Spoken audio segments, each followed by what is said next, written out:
I love the story of Hezekiah found in 2 Chronicles 32 because it starts out and it says, even after all the great things that Hezekiah had done, after all the faithfulness he had had, the king of Assyria invaded him.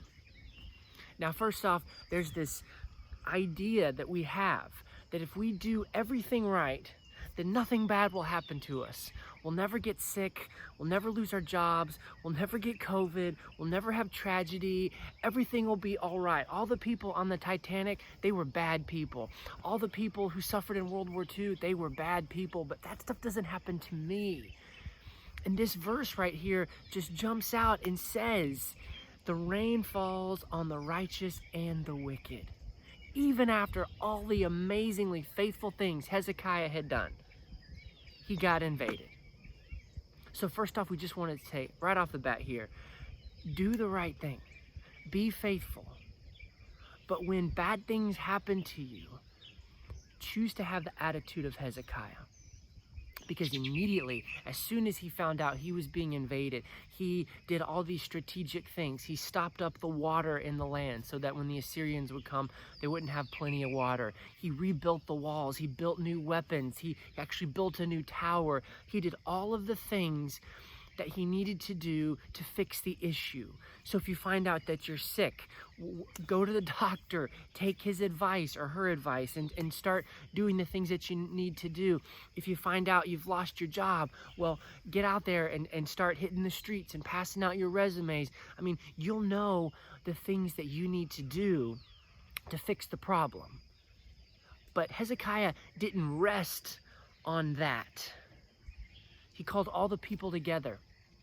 And this is an amazing leadership principle too. He calls all the people together and he says, be strong and courageous. Do not be afraid. Do not be discouraged. For greater is the power that is with us than the power that is with them. What do they have? Arms of flesh? Weapons? We've got God. And he will fight for us. This is the same attitude that we see in every hero in the Bible. Daniel, greater is the power with me than with my enemies. What do they have? Lions? I've got the Lion of Judah. I've got the creator of lions. David, you come at me with sword and spear, but I come at you, Goliath, in the name of the Lord Almighty, whom you have defied. Stephen, you're going to throw stones at me? I have the rock of my salvation. And oh my goodness, I can see him right now. Over and over and over, you have these Bible characters who are able to face overwhelming odds because through faith, they see that the odds are overwhelmingly on their side. Elisha was surrounded by men and horses and chariots, and he said, please, Lord, open up the eyes of my servant. And he saw that there were angels and chariots of fire completely surrounding and outnumbering the army that had come against him.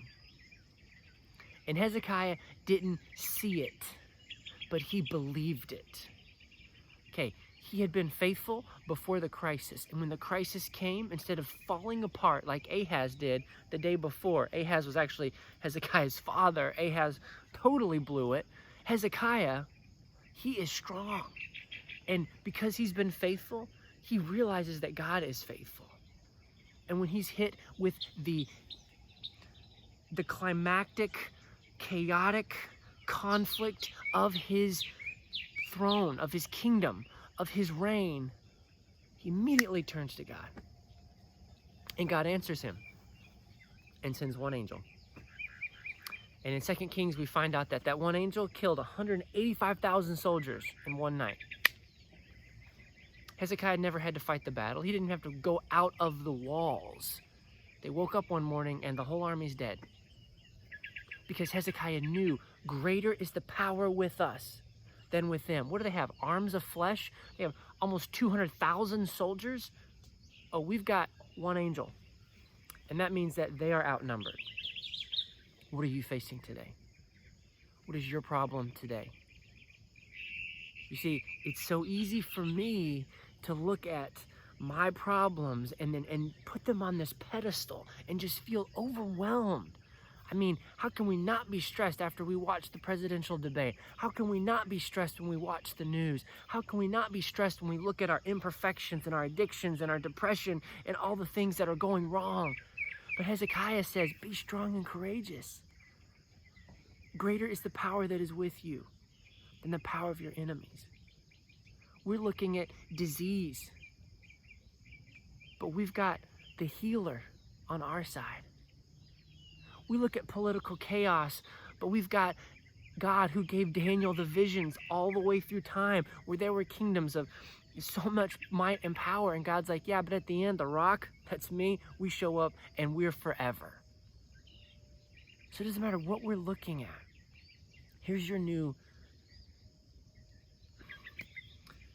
motto, maybe. Here's what you need to be saying. The power that is with me is greater than the power of my fears. The power that is with me is greater than the power of my enemies. Because fear is just imagined outcomes. And guess what? You cannot tell the future. How many times have your fears not actually come to pass? Tons. So stop being afraid of the future because you don't know the future. Stop being afraid of what you know is going to happen because you actually don't know what's going to happen. Start saying, the power that is with me, the God that is with me is greater than my fears, is greater than the power of my enemies. You fill in the blank. But the power that is with you is stronger than the power of your enemies. And when you can start to say that and start to believe it, you will start to do things that you're too afraid to do right now. And God will show up.